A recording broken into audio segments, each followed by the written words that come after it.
compaixão de mim. Preciso da tua graça abundante aqui. Quebra o meu coração e salva-me de mim. Faz-me bem aventurado em ti.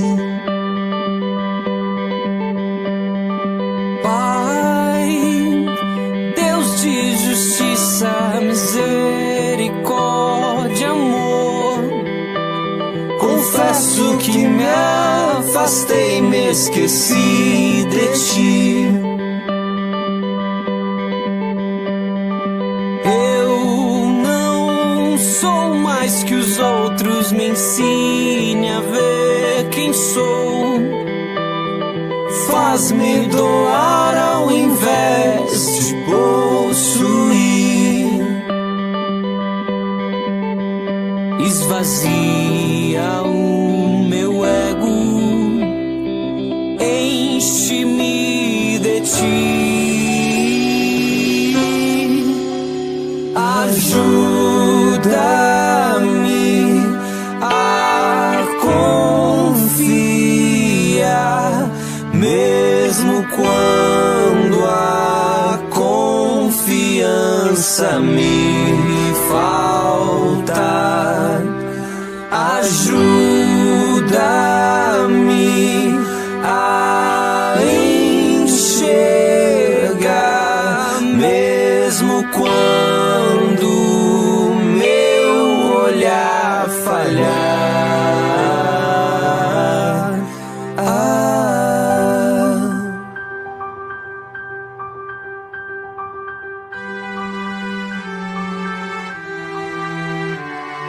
Pai, Deus poderoso, tem compaixão de mim. Preciso da tua graça abundante aqui. Quebra o meu coração e salva-me de mim. Faz-me bem aventurado em ti. Pai, Deus de justiça, misericórdia, amor, confesso que me afastei, me esqueci de ti.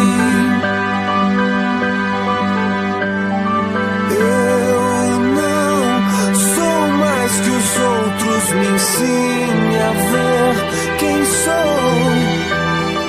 Faz-me doar ao invés de possuir. Esvazia o meu ego, enche-me de ti.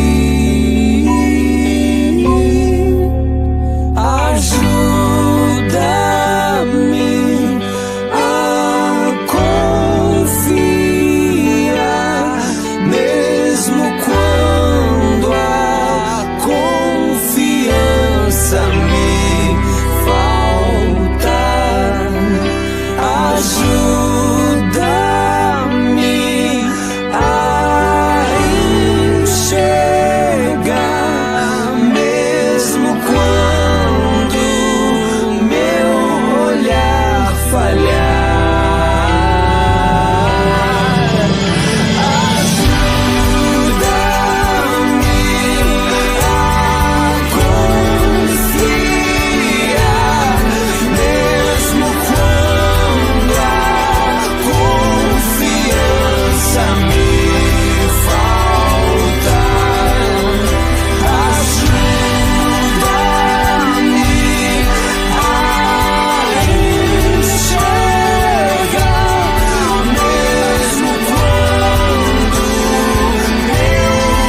Boa noite, meus queridos irmãos.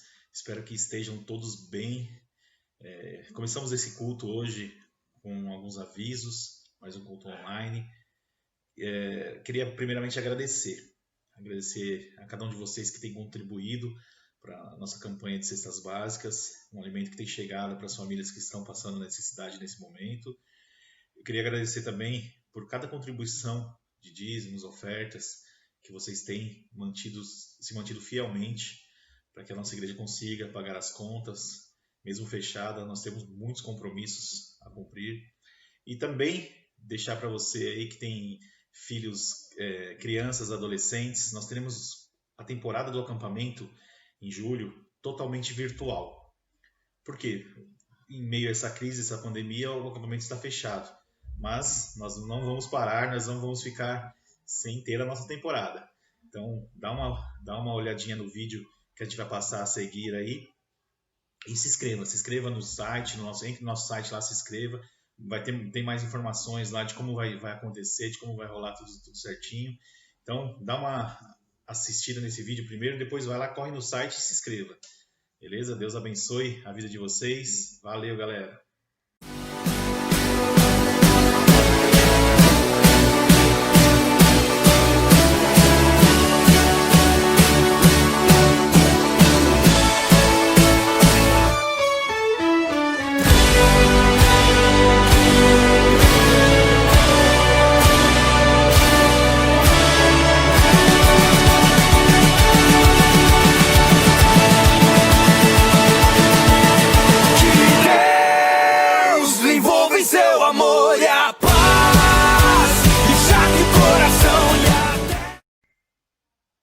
Agora que você já assistiu o vídeo, já viu mais ou menos, pegou um gostinho de como vai ser aí a nossa temporada, eu queria que você divulgasse esse vídeo entre os seus amigos, parentes, vizinhos, para que a gente possa continuar a obra do acampamento.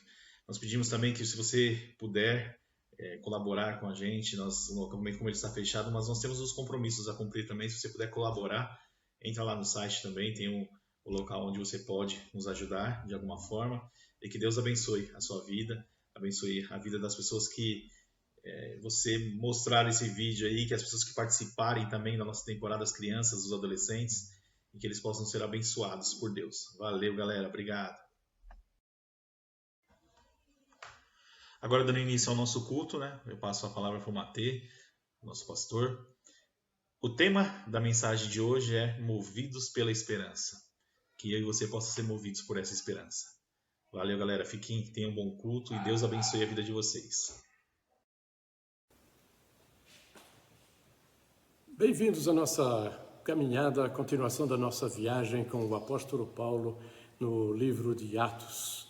Com a graça de Deus, queremos percorrer um pouco de caminho com ele nos capítulos 24 a 26 deste livro. Vamos pedir a Deus que Ele nos dirija, que seja a sua palavra a falar.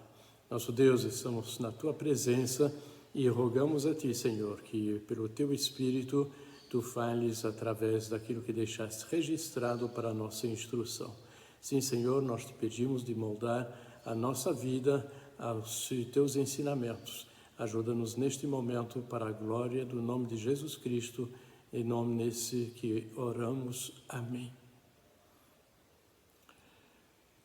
Nós temos nesse livro de Atos uma narrativa a respeito do apóstolo Paulo e de seus opositores. E nesse capítulos 24 a 26, nós constantemente encontramos os fariseus, em que se opõem a Paulo, e um ex-fariseu, Paulo, que busca responder às suas acusações.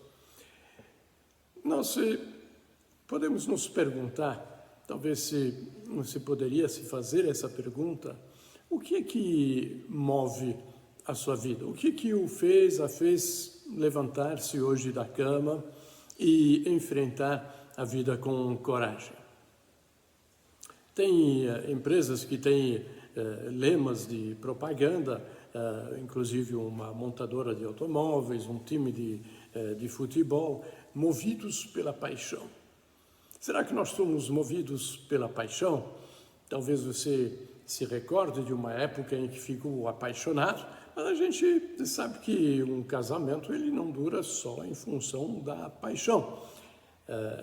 Movidos por quê? Alguns são movidos pela ganância, levantam já recitando algumas frases motivadoras de vencedor e de que se você trabalha com uma área comercial, de que hoje vai enfrentar todas as adversidades e vai conseguir faturar mais. Outros são movidos pela sensualidade, pelo sexo, parece que só pensa naquilo. Alguns são movidos pela fama. A fama, o som do povo elogiando, gritando, aplaudindo, isso é o que o move. Tem quem seja, e talvez nesse tempo de pandemia seja mais fácil por esse lado, movidos pela gula. Parece que nunca houve tantos cozinheiros no mundo inteiro, né? Todo mundo passou a entrar na cozinha e a inventar alguma coisa, ou copiar alguma receita da internet. Mas o que é que te motiva? Você é movido por quê? Movido estava o apóstolo Paulo pela esperança. Eu gostaria que a gente, enquanto passa por esses capítulos, nós fixássemos o nosso olhar sobre a importância da esperança em Jesus Cristo. O próprio Paulo dizia, se a nossa esperança em Cristo se limita apenas a esta vida, somos os mais infelizes de todos os homens. Então, a esperança nossa como cristãos, ela vai muito além desta vida. Nós sabemos, como diz Hebreus, que não temos aqui uma cidade permanente e que, assim como os patriarcas, buscamos a que há de vir. Somos estrangeiros, somos peregrinos nesta terra, mas buscamos a nossa morada celestial. Temos esperança de estarmos com Deus, com Jesus Cristo, para todo sempre, junto a Ele, junto ao nosso Senhor. E isso nos traz ânimo, e isso nos traz expectativa que vai além desta vida. João Calvino dizia, o grande reformador, que a fé te põe no caminho da salvação e a esperança te mantém nesse caminho. Nós precisamos sempre de esperança. Infelizmente, tem muitos que estão desesperados neste momento. E a falta de esperança traz desânimo. É interessante de ver que neste momento em que há um certo já relaxamento de algumas situações em relação ao Covid-19 e a visão, a expectativa do fim da pandemia, essa esperança tem trazido ânimo para muitos que estavam já desacorçoados, desanimados, parece que o mundo realmente ia acabar. Então, uma luzinha de esperança, que talvez se ache uma vacina, que talvez mês que vem a gente tenha uma vida um pouco mais normal. A esperança nos move. Sem esperança, o desânimo nos toma, nós não prestamos mais para nada. No tempo do apóstolo Paulo, voltando ao nosso texto, a gente vê que a Palestina estava sob a autoridade romana, o grande império romano. Os judeus tinham uma certa autonomia, contanto que respeitassem a autoridade romana, que mantivessem a famosa Pax Romana. Havia em Jerusalém um sinédrio, uma autoridade judaica que tinha a possibilidade de regulamentar uma série de situações, inclusive na área de ensino, na manutenção da ordem, mas sempre sujeitos à autoridade romana. Agora, o apóstolo Paulo, ele coloca diante da perseguição que ele está sofrendo, perseguido em Jerusalém e depois por N outras cidades, ele coloca como razão da sua perseguição a esperança que ele tem em Cristo. No capítulo 23, versículo 6, nós lemos que no tocante à esperança e à ressurreição dos mortos é que eu estou sendo julgado.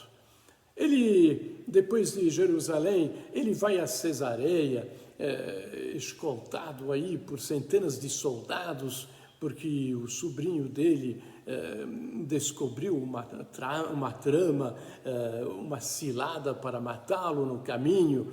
E ele sai então para Cesareia se encontrar com o governador Félix, que deve julgar o seu caso. Esse governador Félix era um político bastante corrupto, esperto, e que tinha, enfim, a visão de Paulo como sendo alguém que de repente pudesse lhe render algum dinheiro. Tanto é que no capítulo 24, versículo 26, a gente lê que ele guardou a Paulo lá no cárcere, esperando que ele ganhasse algum dinheiro e através dele então ele pudesse ter algum benefício. Nada de muito novo na política. E esse governador Félix, a um dado momento, ele convoca então Paulo e os seus acusadores para saber do que é que eles estão acusando ele. Aparece lá então Tertúlio, um advogado um judeu que vem lá com um linguajar também que nos é familiar, porque ele começa a bajular o governador, esperando que através da sua bajulação e acariciando o seu ego, ele possa obter vantagem. Então ele começa falando para o governador do quão notável ele é, de todas as reformas que ele fez no país e como eles são gratos e tal. E depois que ele fala tudo isso para colocar o governador do seu lado, ele acusa Paulo. Esse é uma peste. Essa peste promove sedições, ou seja, divisões aqui no meio do povo. E se tem alguma coisa, um argumento que era impressionante, tanto para judeus como para romanos, era esse das divisões, das sedições.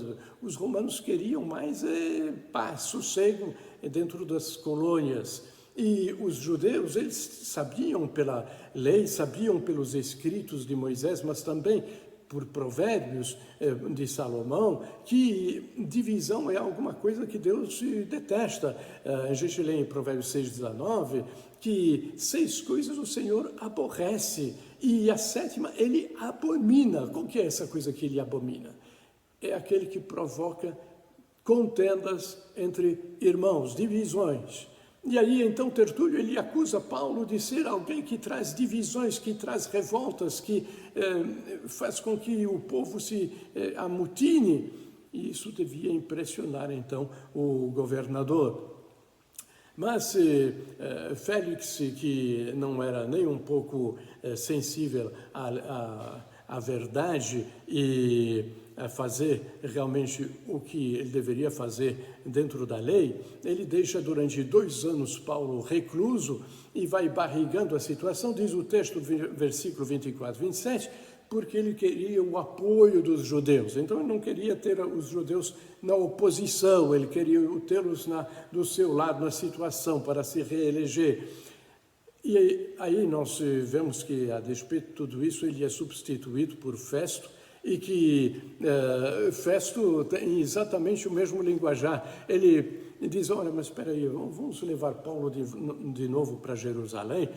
Por quê? Porque ele queria agradar aos judeus, diz o texto. Então, seja um, seja o outro, eles eram de fato populistas, queriam agradar ao povo para tê-lo do seu lado e não estavam preocupados com a lei.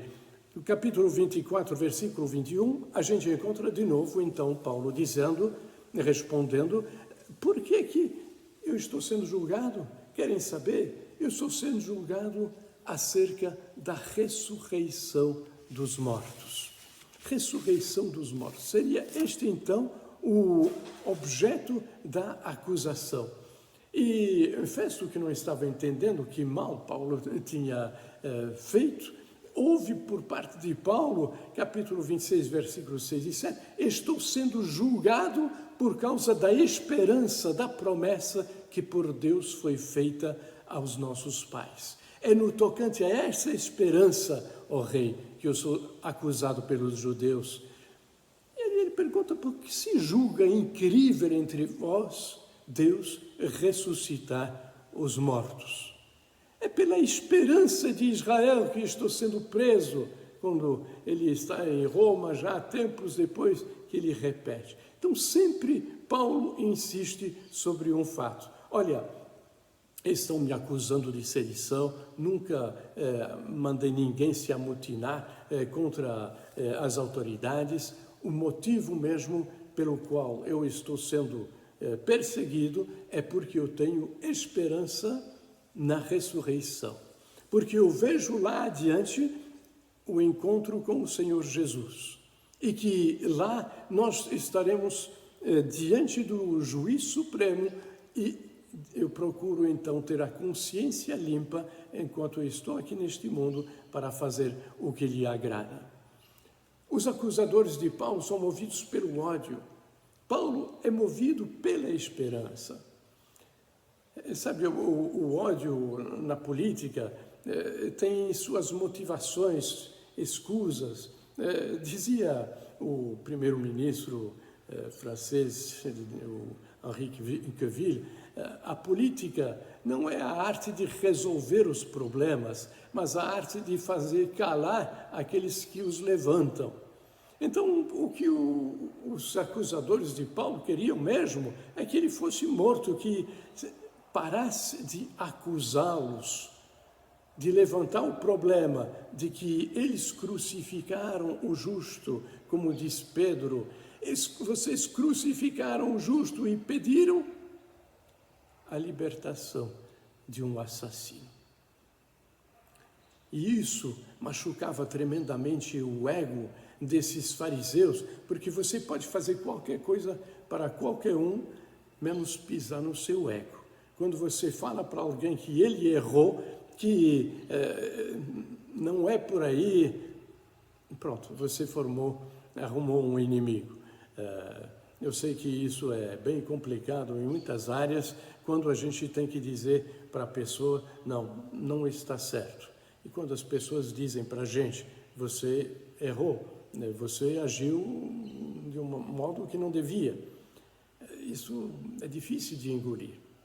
Paulo, ele chegou ao momento de se arrepender. Mas antes disso, ele foi igual àqueles que o acusavam. Ele foi assassino também. Ele estava lá junto com aqueles que matavam a Estevão e ele foi também um deles, assassino como eles. Mas em Atos 26, 19, quando o Senhor Jesus encontra o apóstolo Paulo, ainda Saulo naquela época, e o prostra em terra, diz Paulo depois disso, não fui desobediente à visão celestial. Não fui desobediente a essa visão.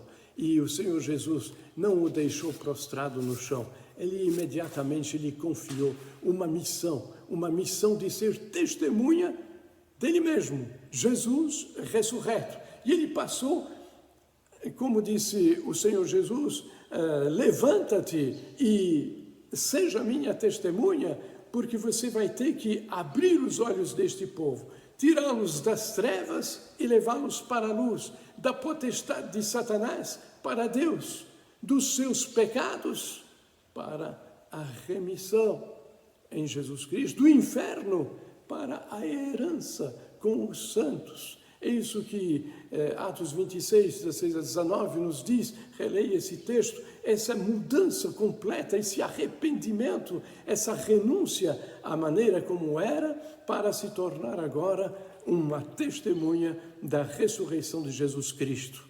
Com a sua conversão, Paulo passou a ser movido pela esperança da ressurreição. Hebreus nos diz que a esperança é a âncora da alma. Essa âncora, ela penetra além do véu, ou seja, penetra na presença de Deus. E aí então Paulo se tornou esse propagandista, esse difusor da fé em Jesus Cristo. E será que nós estamos realmente fazendo essa missão, cumprindo essa tarefa que o Senhor Jesus nos mandatou, ide por todo mundo e fazer discípulos, sede minhas testemunhas? Um líder comunista que dizia, nós temos uma grande mentira, mas a comunicamos com muita convicção. Enquanto vocês têm uma grande verdade, mas se acovardam, vocês têm vergonha de falar. Meus irmãos, que nós possamos mudar a nossa atitude e ser movidos pela esperança de nos encontrarmos com o Senhor Jesus. O apóstolo Paulo, ele tinha tão forte essa visão do seu encontro ressurreto com o Senhor Jesus, que ele dizia, para mim, o viver é Cristo, o morrer é lucro. Partir e estar com Cristo é incomparavelmente melhor. Será que nós chegamos nesse ponto? Se nós tivermos esta visão, nós vamos nos desapegar da terra, das coisas que tão facilmente nos seguram a visão para baixo neste mundo. Sabe, tem aquela empresa que fala desapega, desapega, desapega. Nós cristãos deveríamos ouvir isso o dia todo. Desapega deste mundo e volta-te para a esperança de te encontrar com o Senhor Jesus. Isso muda os teus valores, isso te deixa livre das coisas deste mundo que te seguram tanto. Filipenses diz que o mundo se divide em dois, aqueles que têm esperança e aqueles que não têm esperança, que choram, que pranteiam, que estão tristes porque não têm esperança além deste mundo. Você tem essa esperança, resgatado por Jesus Cristo, a sua vida nas suas mãos, já agora neste mundo, peregrinando por essa terra com Ele e certo de te encontrar na sua presença? Eu quero terminar relendo essa palavra de Pedro. Bendito seja o Deus e Pai de nosso Senhor Jesus Cristo, que segundo a sua grande misericórdia, nos regenerou para uma viva esperança pela ressurreição de Jesus Cristo dentre os mortos. Ele foi o primeiro a ressurgir e nos ressuscitará. Então, que nós possamos, todos regenerados por Jesus Cristo, nos alegrar de nos encontrarmos com Ele, na sua presença, para todo sempre. E enquanto durar a nossa peregrinação terrestre, vivamos na sua comunhão. Senhor nosso Deus, ajuda-nos a ter esta visão, a visão de Jesus Cristo glorificado à destra do Pai e que nos espera para nos ressuscitar e estarmos eternamente contigo. Ajuda-nos a nos desapegar das coisas desse mundo que tão facilmente nos influenciam e nos fazem fazer investimentos que não são os essenciais. Obrigado pela tua palavra, pelo exemplo do teu servo Paulo. Que nós possamos viver essa semana e toda a nossa vida movidos por ti, pela esperança do teu encontro. Em nome de Jesus e para a tua glória. Amém. Deus os abençoe e guarde. Amém. Nessa quinta-feira, infelizmente, nós tivemos a perca da nossa tia Ercília, uma irmã que não temos palavras do que nós dissemos dela, vai ser pouco para expressar como ela foi especial na nossa vida, né? Ela influenciou muito a minha vida e a vida de muitas pessoas da nossa igreja.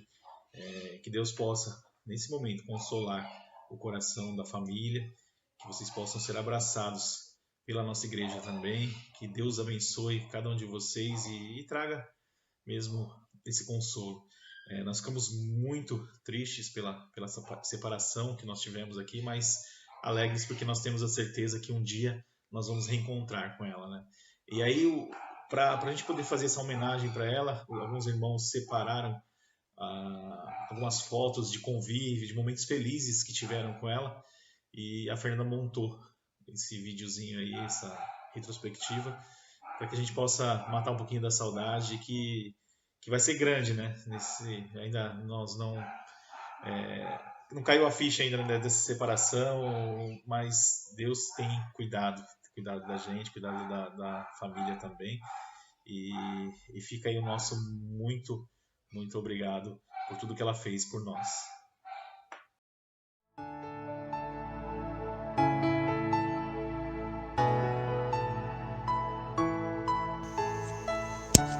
Caros familiares, irmãos e amigos da nossa irmã Ercília, aprove a Deus chamar à sua presença a nossa querida irmã Ercília. Sentimos a tristeza da separação, mas nos inclinamos diante do Pai, que tudo faz para o bem daqueles que o amam. Quando o apóstolo Paulo, inspirado pelo Espírito Santo, anteviu a sua partida, ele disse: morrer é lucro, partir e estar com Cristo é incomparavelmente melhor. Que essa visão lhes faça superar a dor da partida de Ercília, mãe, avó, irmã, amiga. Com certeza seu desejo mais ardente é que um dia todos se reencontrem com ela na mansão do Pai Celestial e que nenhum venha a faltar. Quantas e quantas vezes Ercília instou familiares, amigos e clientes a se reconciliarem com Deus enquanto é tempo.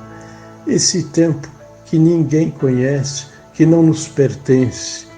Na loja da Inconfidência Mineira, quem no bairro não recebeu um conselho, uma exortação, uma palavra de carinho, entrava a pretexto de ver uma roupa e só saía depois de ter desabafado, recebido um conselho e ter o coração reconfortado. Ercília também fará falta na igreja, principalmente nas reuniões de oração, onde intercedia com especial carinho pelos casais, pelas crianças, pelas famílias. Não eram apenas palavras, mas um profundo anseio de um coração amoroso que sabe o que é derramar sua alma perante o Senhor. Muitos de nós se beneficiaram dos kits de folhetos, evangelhos e outras porções bíblicas que Ercília montava em sua casa. Sementes inumeráveis que ela ajudou a plantar. Quantos membros, professores de escola dominical, diáconos e presbíteros que hoje são atuantes na nossa igreja, nasceram de novo na classe que Ercília montava na garagem de sua casa. A palavra que sai da boca de Deus prospera nos seus propósitos insondáveis. Uma luz se apagou na Vila Antonieta, mas não era luz própria, era a luz de Jesus que se refletia na vida de sua serva. Sigamos o seu exemplo, busquemos sempre essa luz e que assim muitas outras venham a brilhar no seu lugar. Aos seus filhos, netos e todos os familiares vão as nossas condolências. Que a paz de Deus, que excede todo o entendimento, guarde seus corações e sua mente em Cristo Jesus. Sintam-se abraçados por nós e amparados pelo Senhor. Que o Deus de toda a consolação os conforte em sua comunhão. No amor de Cristo, pela ação bíblica em Vila Antonieta, Mateus, um forte abraço.